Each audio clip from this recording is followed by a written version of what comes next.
o que era desde o princípio, o que ouvimos, o que vimos com os nossos próprios olhos, o que contemplamos e as nossas mãos apalparam a respeito do Verbo da vida, e a vida se manifestou e nós a vimos e dela damos testemunho e anunciamos a vocês a vida eterna que estava com o Pai e nos foi manifestada. O que vimos e ouvimos anunciamos também a vocês, para que também vocês tenham comunhão conosco. Ora, a nossa comunhão é com o Pai e com o seu Filho, Jesus Cristo. E escrevemos estas coisas para que a nossa alegria seja completa. Eu queria nessa manhã seguir com o tema do sermão de domingo passado,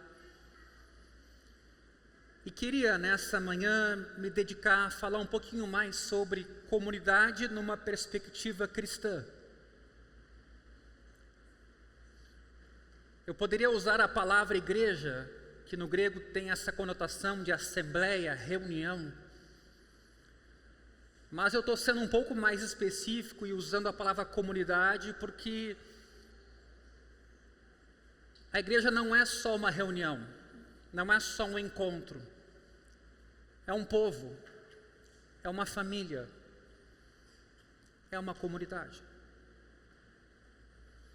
Embora traduzida por diversos termos diferentes e tendo um significado muito rico, a palavra koinonia no grego, traduzida muitas vezes por comunhão na Bíblia, nem sempre. No caso aqui, no versículo 3, ela aparece, costuma ser entendida como sinônimo de comunhão entre pessoas. Em meados da década de 1980, porém, essa comunhão passou a designar mais que diferentes formas de comunhão para, na prática, traduzir encontros sociais, até mesmo entre crentes. E tem um autor chamado Jerry Bridges que se impressionou com o fato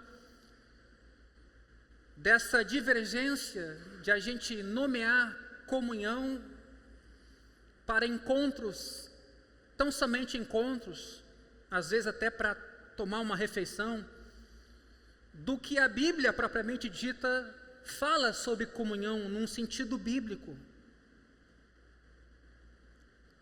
Então ele escreveu um livro chamado A Verdadeira Comunhão para estudar esse assunto e voltar à Escritura buscando por uma melhor definição desse termo. A palavra comunidade é empregada com uma variedade de propósitos que denota grupos de pessoas com algo em comum. Por exemplo, podemos nos referir a uma comunidade agrícola, a uma comunidade acadêmica, ou talvez até a um grupo étnico, por exemplo, a comunidade italiana no estado do Rio Grande do Sul. Nos últimos anos, muitos líderes e pastores cristãos começaram a enfatizar a importância da comunidade entre os crentes, tanto que nós temos uma igreja local aqui na cidade de Porto Alegre, cujo nome é comunidade, porque a ideia era ser comunidade. Eu não sei se o fato de a gente ter um nome assim garante que a gente consiga sê-la, mas essa é a realidade aqui na nossa cidade. Trata-se essa busca por ser comunidade de uma correção necessária de uma tendência que nós temos desde movimentos conversionistas a uma abordagem individualista da vida cristã. Eu queria que você me ouvisse, porque isso é muito importante nessa manhã. a gente continua aqui como ocidentais tendo uma visão muito individual da conversão, menos colegiada, menos corporativa, e isso precisa ser pensado nessa manhã. O que é a comunidade bíblica? Existe uma base bíblica para usar a palavra comunidade em nosso contexto cristão? Para responder a essa pergunta, precisamos investigar o significado da palavra grega koinonia e a sua tradução mais comum, que é a palavra comunhão, que a gente encontra aqui nesse texto. Koinonia, em suas diferentes formas gramaticais, pode ser traduzida, porém, de diversas maneiras: participação, parceria, compartilhamento e, por fim, claro, comunhão. Em nossos círculos cristãos, a expressão comunhão entre os irmãos passou a significar, muitas vezes, pouco mais do que uma atividade social entre cristãos. Ela pode, muitas vezes, expressar um bate-papo agradável durante um café no término de um culto, um almoço com um irmão. Porém, é preciso perguntar se esse é o sentido principal da palavra comunhão no Novo Testamento, e eu quero desafiar você a pensarmos isso nessa manhã. A primeira ocorrência do termo comunhão no Novo Testamento surge no relato de Lucas, que escreve o livro de Atos, no início da igreja, no dia de Pentecostes. Em consequência do sermão do apóstolo Pedro, quase 3.000 pessoas creem em Cristo. E Lucas diz algo interessante no capítulo 2 de Atos, versículo 42, que aquelas pessoas perseveravam no ensino dos apóstolos e na comunhão, no partir do pão e nas orações. Veja bem o que esse texto nos coloca aqui. Não nos surpreende que os novos crentes se dedicassem ao ensino ou à doutrina apostólica, que se dedicassem à oração, mas se dedicarem à comunhão? Por que será? Não soaria estranho incluí-la junto do ensino e da oração, se ela, a comunhão, não significasse mais do que uma mera atividade social, um encontro casual? Considere as palavras de João nessa primeira carta, capítulo 1, versículo 3, que acabamos de ler nessa manhã. O que vimos e ouvimos, anunciamos também a vocês, para que vocês tenham comunhão conosco. Ora, nossa comunhão é com o Pai e com o seu Filho, Jesus Cristo. Tanto em Atos 2,42, quanto nesse texto aqui de 1 João, a versão inglesa New English Bible traduz koinonia por, literalmente, partilhar uma vida comum. É muito mais do que um encontro. Esse é o sentido mais básico da palavra koinonia, ou comunhão traduzida aqui. É partilhar uma vida comum com outros crentes, uma vida que, como João diz, compartilhamos primeiro com Deus Pai e Deus Filho. E aí guarde bem essa frase nessa manhã: comunhão não é uma atividade, comunhão é um relacionamento. Um relacionamento. Comunhão não é uma atividade, comunhão é um relacionamento. Até a gente costuma dizer isso: vamos ter uma comunhão. Ok, se há um relacionamento, mas eu queria evoluir um pouco mais nessa direção. Os primeiros cristãos de Atos 2 se dedicavam a um relacionamento, ou relacionamentos no plural, porque a igreja crescia. E esse relacionamento consistia em partilharem juntos a vida de Deus por meio da habitação do Espírito Santo, que agora os visitara. Eles entendiam que haviam ingressado agora num novo relacionamento com Jesus pela fé, e não porque se juntaram a um grupo, ou a uma organização, ou a uma associação. Eles nasceram de novo do Espírito. Percebiam que a comunhão que mantinham com Deus os conduzia à comunhão com os irmãos, porque Deus também havia chamado esses seus irmãos, iluminado esses seus irmãos e habitado esses seus irmãos. Por meio da união com Cristo, eles constituíam sim uma comunidade orgânica, Cristo sendo o cabeça e os membros demais articulados a partir dessa liderança.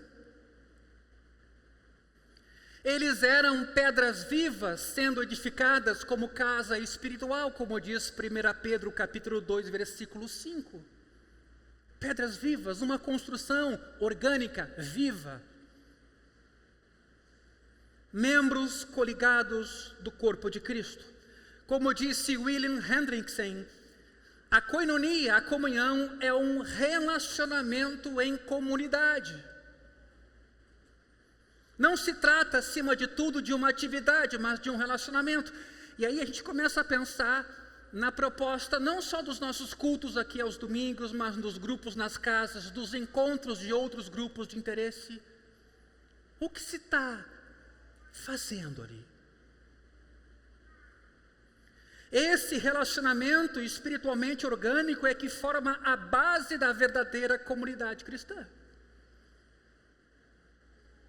Não é o fato de estarmos unidos por objetivos ou propósitos comuns que faz uma comunidade. Não é o fato de estarmos unidos por objetivos ou propósitos comuns que faz de nós uma comunidade. Sim, é importante a gente ter uma missão, ter valores e ter clareza para onde a gente está caminhando.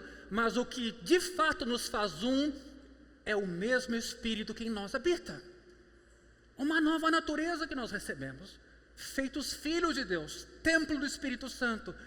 Pedras vivas, construindo um edifício para a habitação de Deus no Espírito. Não esqueça isso. Por isso que por mais que a gente se esforce como igreja de trabalhar valores, missão, propósito, se o Espírito Santo não estiver agindo na vida da comunidade, é complicado. Nós estamos colocando a nossa esperança no lugar errado. O que nos une é o fato de partilharmos de uma vida comum em Cristo. Veja o que diz 1 Coríntios 12, 13. 1 Coríntios 12, 13. Pois em um só Espírito todos nós fomos batizados. Olha o que nos une aqui. Em um só corpo. Quer judeus, quer gregos, culturas diferentes, idiomas diferentes, origens diferentes, geografias diferentes. Quer escravos, quer livres, classes sociais diferentes. E a todos nós foi dado beber de um só Espírito. Queridos, isso é fundamental. E é o que nos dá identidade. Nós somos salvos e habitados pelo mesmo Deus. E aí, claro, somos convocados a viver de acordo com essa nova natureza recebida.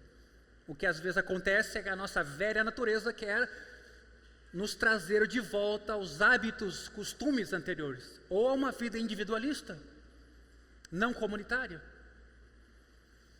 Nesse ano, na Comunidade do Caminho, nós queremos avançar com os grupos de crescimento, inclusive aqueles que colaboram em alguma função nessa comunidade, precisam dar um passo, e que eventualmente não participam ainda, de se deixar cuidar e se oferecer para cuidar e viver a vida comunitária.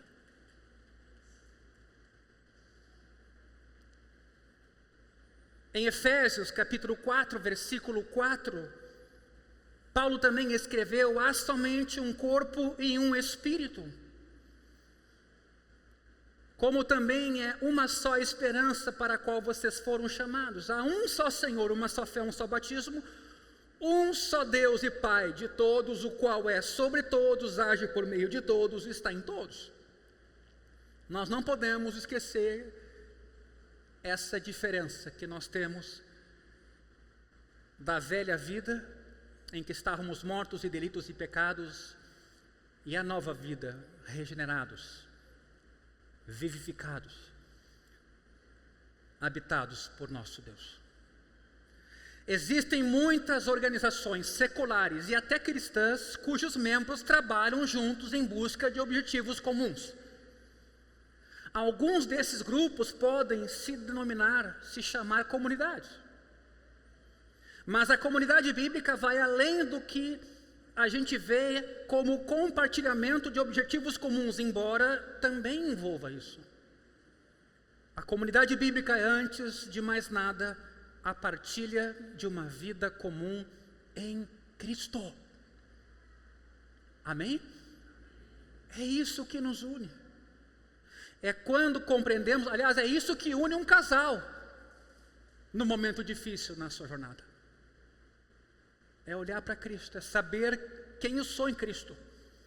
Porque vai ter o dia mal dela, vai ter o dia mal dele. E quando às vezes os dois se contemplam, talvez seja o dia mal dos dois. Mas Cristo está lá. É quando compreendemos essa verdade que nos colocamos em posição para começar a entender a verdadeira vida em comunidade. Koinonia também significa compartilhar no sentido de parceria. Essa é uma outra tradução possível dessa palavra. Os escritores gregos clássicos e do Novo Testamento usaram koinonia para se referir a uma parceria de negócios. Platão, por exemplo, falou da dissolução de uma koinonia, uma parceria de negócios. Lucas empregou uma forma de koinonia para se referir à sociedade que Pedro, Tiago e João tinham nos negócios de pesca. Está lá, Lucas 5:10. Eram sócios, parceiros. Paulo se considerava também um companheiro de trabalho do seu querido amigo Filemão.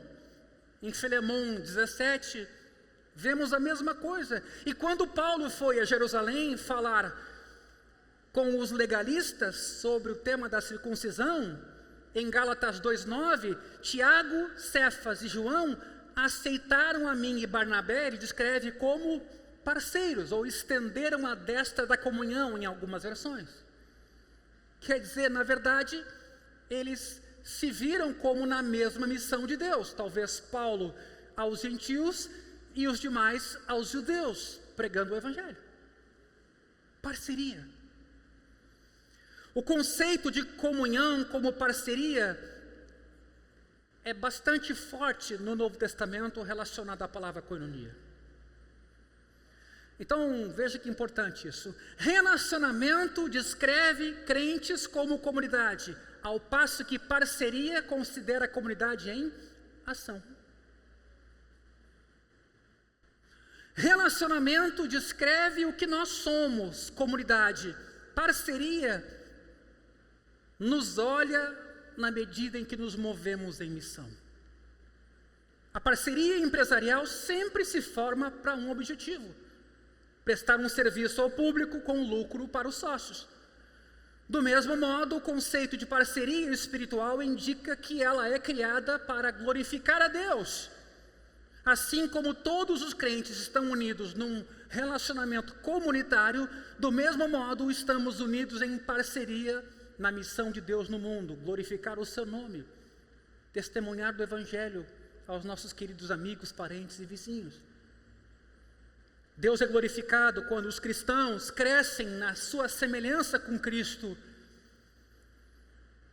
A comunidade bíblica, portanto, incorpora tanto a ideia de uma parceria ativa, militante, engajada, como também de um relacionamento entre os irmãos, a fim de que o corpo seja edificado. No domingo passado foi citado um texto bastante importante de Efésios 4, falando sobre diferentes dons na comunidade, pastores, mestres, evangelistas, apóstolos. E esse texto fala da finalidade dessas vocações. O texto diz claramente que esses dons foram dados a certas pessoas para a edificação do corpo de Cristo, para que cada membro desenvolva-se na fé e o corpo todo possa ser construído, possa ser edificado. Você é convocado, você é chamado a ter relacionamento e a ter parceria. Eu poderia fazer uma pergunta aqui, por exemplo, nessa manhã, com quantas pessoas dessa comunidade você fala durante a semana? Quantas você recebe na sua casa? Quantas casas você visita? O que você tem feito em termos de perseverança na comunhão ou para a comunhão, de modo que a comunhão seja uma comunhão sadia, frutífera e que cumpra o plano de Deus na vida de cada um de nós?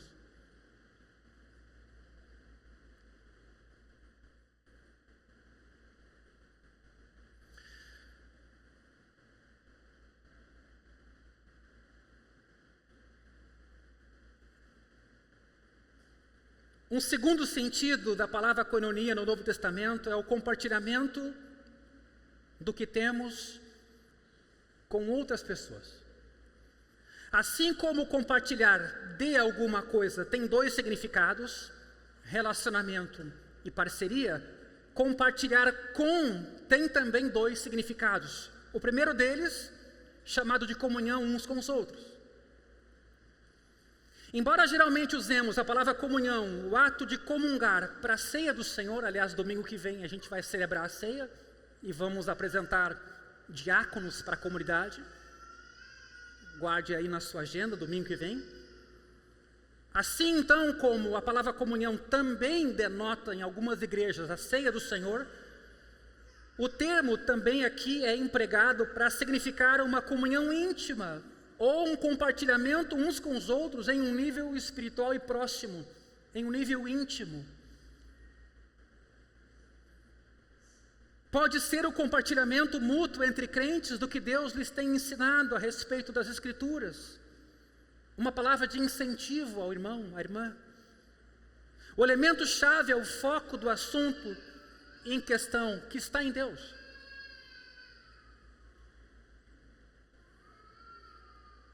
Packer diz o seguinte a respeito desse assunto: em primeiro lugar, é o compartilhamento com nossos colegas crentes das coisas que Deus tem dado a conhecer a nós acerca de si mesmo,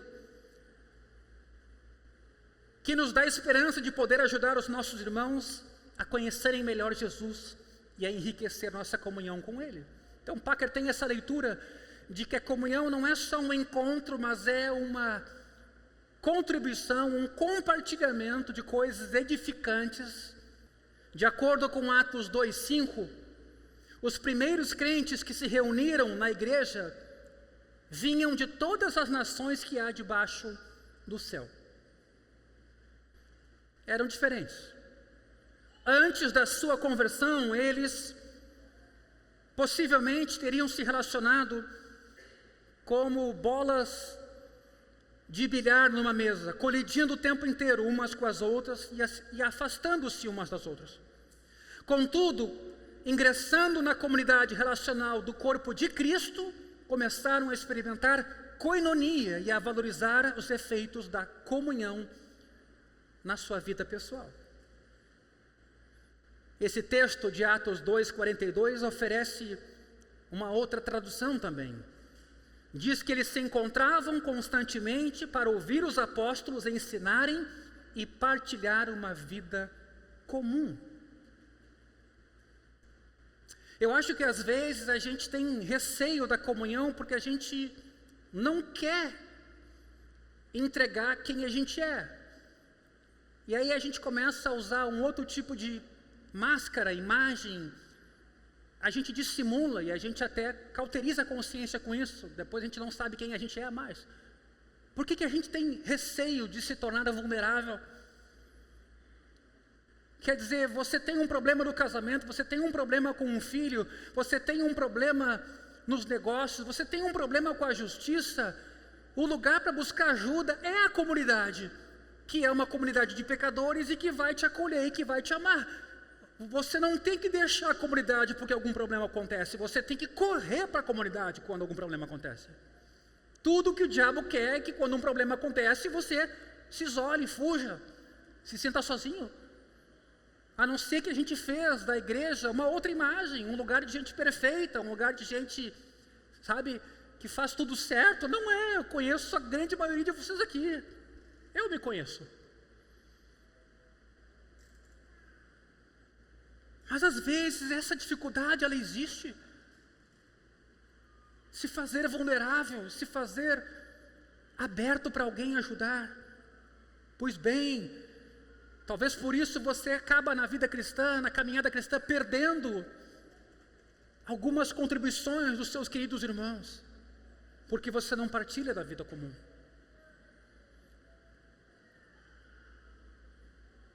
Para esses novos convertidos, não havia ensino e oração que fossem suficientes. Eles também queriam a comunhão e perseveravam na comunhão. Esses primeiros cristãos do dia do Pentecostes eram todos judeus, imersos nas escrituras do Antigo Testamento. À medida que ouviam os apóstolos e eram tocados pelo Espírito Santo, começavam a ver as escrituras de uma outra forma. A cada dia alcançavam um novo entendimento dos profetas e da lei. E à medida que aprendiam individualmente do ensino dos apóstolos, compartilhavam com os seus irmãos o que eles aprendiam. Como é bom ir à casa de alguém e ouvir isso. Deus me falou sobre isso. Deus trabalhou essa área na minha vida devocional, no meu plano de leitura da Bíblia que eu estou seguindo. Essa coisa eu percebi que tinha que tratar, que eu não podia mais banalizar ela, porque esse é um ponto importante. O problema não é a gente ser pecador, a gente é. O problema é a gente banalizar uma vida pecaminosa como, não tenho o que fazer, eu sou assim mesmo. Não, Jesus veio te transformar. Quem está em Cristo é nova criatura, as coisas velhas ficam para trás e tudo se faz novo. E a comunidade tem um papel nesse sentido. Essa semana mesmo, quantas foram as vezes que Carolina, sentamos para aconselhar alguém? Quantos foram aqueles que se encontraram nessa semana? Tivemos nossos grupos de crescimento. Isso é comunhão, queridos. Partilhar uns com os outros o que Deus está ensinando também na sua palavra, no poder do Espírito Santo. Essa é uma parte importante da vida de uma comunidade verdadeira. Agora, se você não tem durante a semana relacionamento nenhum com seus irmãos desta comunidade, porque é por isso que temos uma comunidade local, não é exclusivismo, você não tem que andar só com as pessoas daqui, mas se você não tem comunhão com as pessoas desta comunidade, você não vai crescer em relacionamento. É preciso perseverar, dedicar tempo.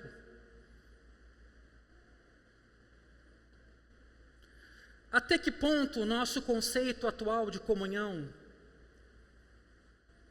difere dessa perspectiva? Vamos pensar no caso típico daquele momento do cafezinho, que é importante. Mas às vezes a gente fala de tudo, nem sempre se abre sobre o desafio que temos com a fé, para ler a Bíblia, para orar, as nossas fraquezas, tentações. Conversamos sobre emprego, estudos, time, predileto, tempo, mas podíamos incluir também aquilo que precisa ser trabalhado em nossa vida, o que Deus está falando e mostrando. Isso talvez qualificaria nossas reuniões, nossos encontros, nossa comunhão. Aliás, às vezes um encontro que não é nutrido pela palavra de Deus pode servir para gente ficar triste, pode ser um encontro de fofocas, de murmuração, de desrespeito. A Bíblia chega a dizer que a pessoa que cai muitas vezes nisso tem que ser afastada. Por quê? Porque causa um dano.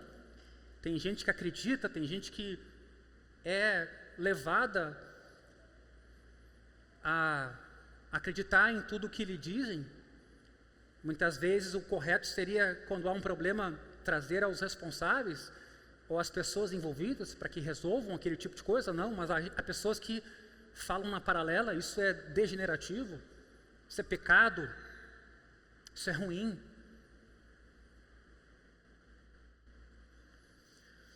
Ao examinarmos o relato das atitudes dos primeiros crentes, vemos, no entanto, que eles não limitavam o conceito de koinonia ao compartilhamento uns com os outros, apenas de fé, ânimo ou oração. Eles compartilhavam também bens materiais. Um dos usos mais comuns de koinonia no Novo Testamento é esse sentido de partilha de recursos materiais com outros. Por exemplo, Paulo nos estimula, Romanos 12, 13, compartilhem o que vocês têm com os santos em suas necessidades. E aí o texto continua, pratiquem a hospitalidade. Se você não abre sua casa para ninguém, você é cristão, você não abre por quê? O que houve? Se você não abre a sua vida para ninguém, você é cristão, por que você não abre? O que houve? Você é cristão? O cristão tem que ser hospitaleiro.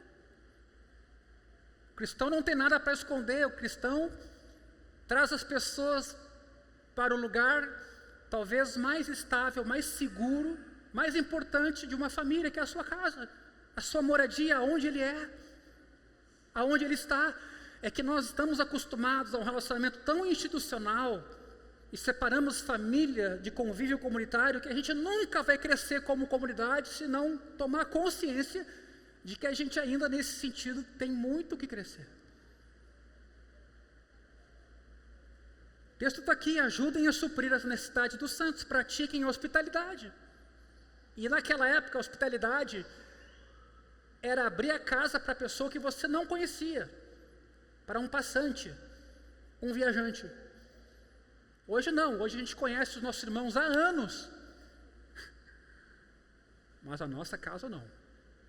Não, na minha casa, né, igreja do lado de fora, eu tenho pessoas que eu sei que pensam assim. Elas pensam assim. Em 2 Coríntios, Paulo fala da generosidade de pessoas em compartilhar os seus bens, versículo 13, 2 Coríntios 9, 13.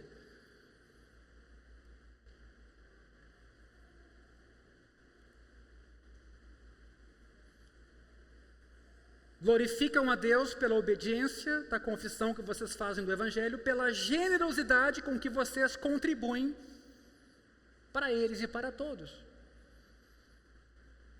Até aqui a gente é meio gnóstico, né? A gente imagina que a nossa comunhão é só em coisas imateriais, nossa fé. Não é esse o conceito bíblico. A comunhão é para tudo.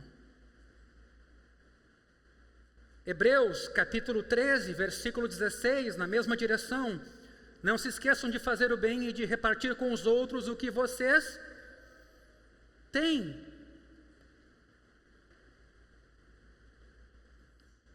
Pelo menos essa é a tradução aqui da NVI. O que vocês têm. As palavras compartilhar e repartir são traduções de koinonia, que aqui no grego é koinonia. Então, lá em Atos 2,42 está implicado tudo. A disposição para compartilhar seus recursos com outras pessoas é um aspecto importante da verdadeira comunidade bíblica. E talvez seja aqui que a gente sofre limitações. As pessoas têm receios.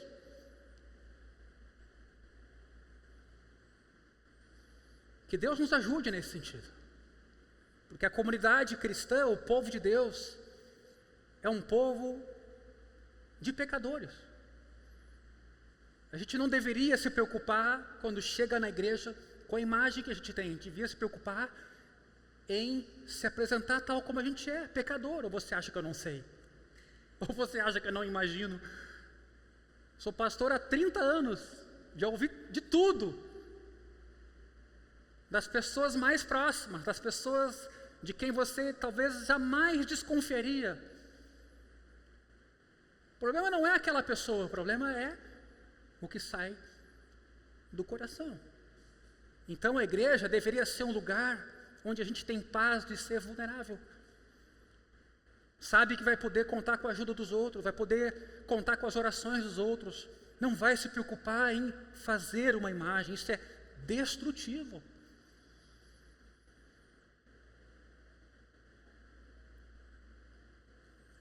Mas o tema aqui são os próprios recursos materiais. A disposição para compartilhar seus recursos com outras pessoas é um aspecto muito importante da vida comunitária. Compartilhar nossos bens com as pessoas deveria ser uma consequência natural da nossa constatação de que a comunhão bíblica é uma parceria e é um relacionamento. A gente é juntos filho de Deus e a gente está junto numa missão.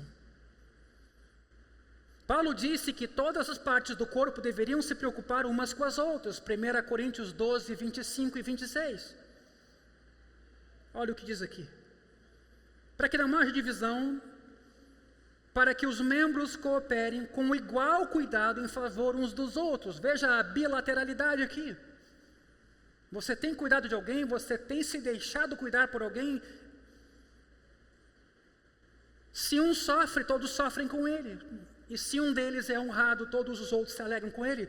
Querido, deixa eu te dizer assim, isso aqui não é só o que a igreja é chamada a viver, isso aqui é o que será a vida num outro tempo, porque agora a gente já está dando um pequeno vislumbre da comunidade de Deus, de adoradores que adorarão a Ele eternamente. É essa vida em que a gente não cobiça, em que a gente não tem medo de perder alguma coisa, em que a gente quer fazer parecer o que a gente não é.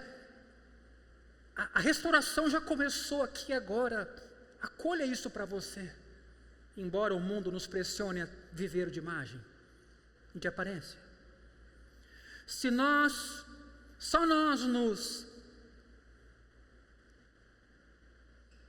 Só nos preocuparemos com as necessidades alheias dentro do corpo à medida que virmos a comunidade em um relacionamento com Jesus e entre si.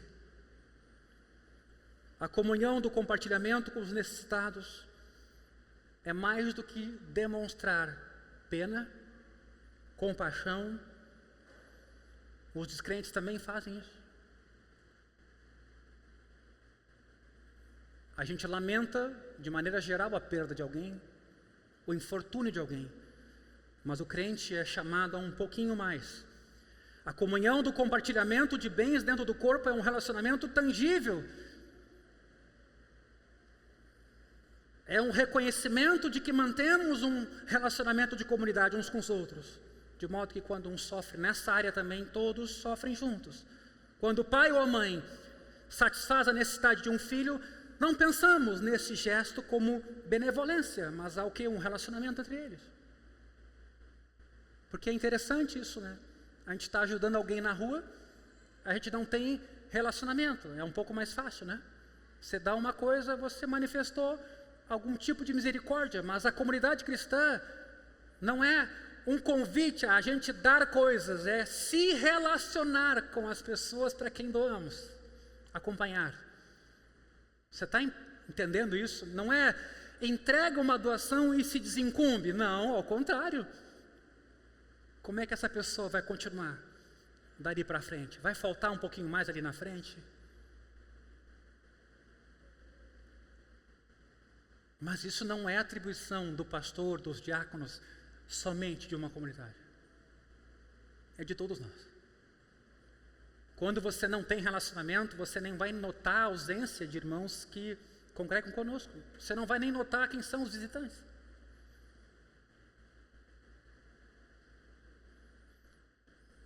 Eu não estou dizendo que esse é um desafio próprio dessa comunidade, mas isso é uma realidade hoje. Nossa relação é muito institucional. pouco orgânica, pouco comunitária. A gente, primeiro, para mudar isso, tem que ter consciência.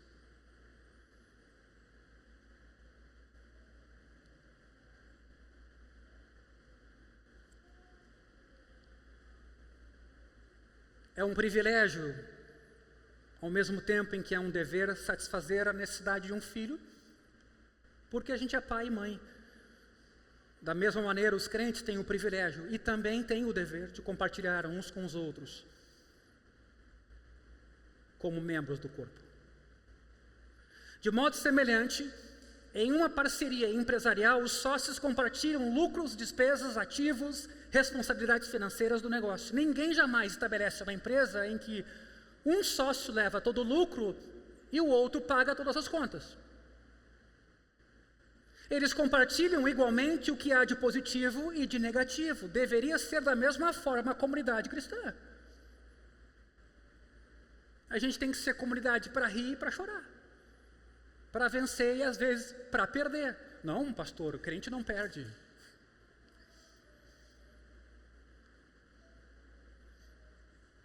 Talvez não mesmo, né? Porque Paulo vai dizer que quando a gente perde, a gente ganha.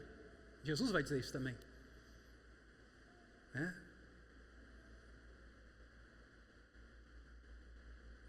Parceiros no Evangelho, precisamos compartilhar uns com os outros, entendendo que não somos proprietários de nada.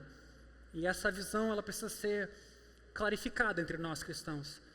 Nós apenas somos mordomos dos bens que Deus nos confiou. Ele não deu. Um exemplo disso é a morte. Deus dá e Deus recolhe. Os bens materiais são a mesma coisa. Você usa, mas um dia você não vai usar mais. Alguém vai roubar, ou você vai morrer, ou você vai passar para os filhos. Isso é passageiro. Por isso que o conceito de mordomia é um conceito bastante adequado para a gente gerir melhor o nosso patrimônio do que o de propriedade. Eu não sou contra a propriedade privada, só para... Não sou comunista, irmãos, calma. É que, por um outro lado, a gente não pode imaginar que o Evangelho é a mesma coisa que a direita política. Não é. Não adianta. 2 Coríntios 8, 13 e 14. Finalizando aqui. Não se trata, nessa ajuda, nessa parceria de se auxiliar e compartilhar bens, não se trata de fazer com que os outros tenham alívio e você sobrecarga. Às vezes isso acontece.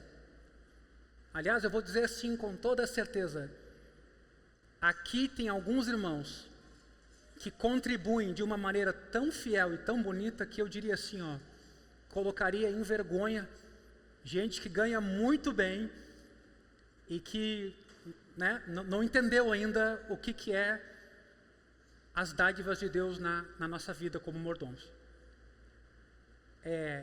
A oferta da viúva pobre acontece o tempo inteiro nessa comunidade.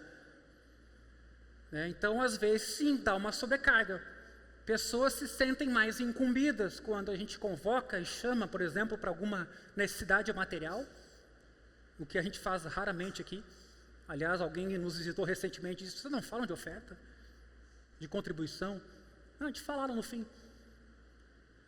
Que a igreja é além disso, mas também é isso.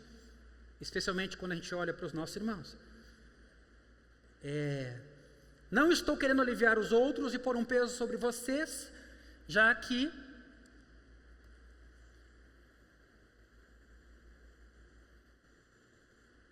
mas para que haja igualdade, versículo 14.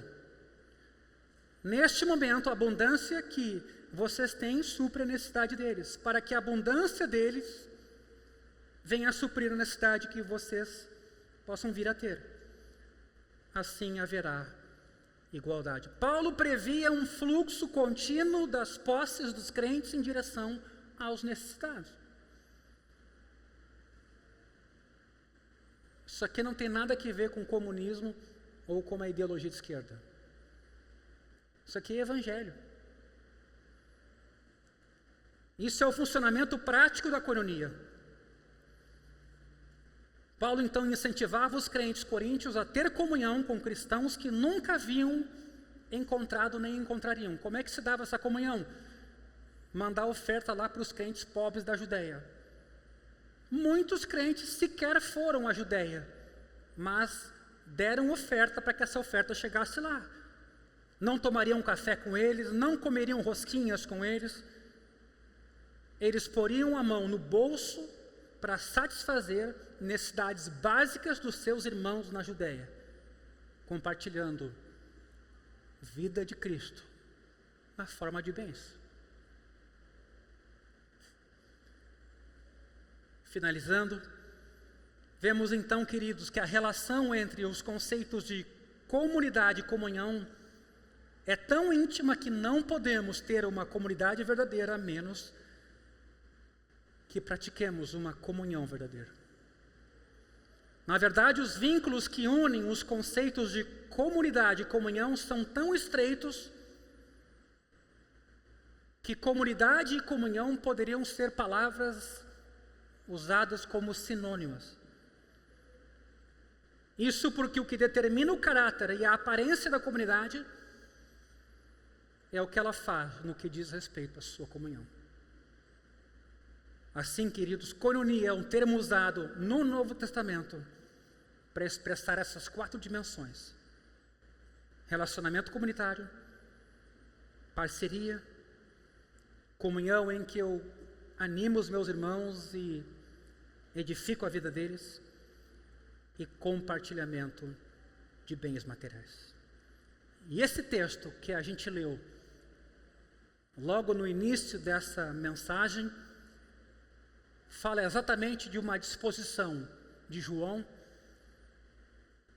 de que seus destinatários usufruam da relação que eles podem ter entre si como comunidade, mas a partir daquilo que Deus em Cristo fez nesse mundo, encarnando, cuidando, abraçando, curando, perdoando e sendo o Filho de Deus encarnado entre nós.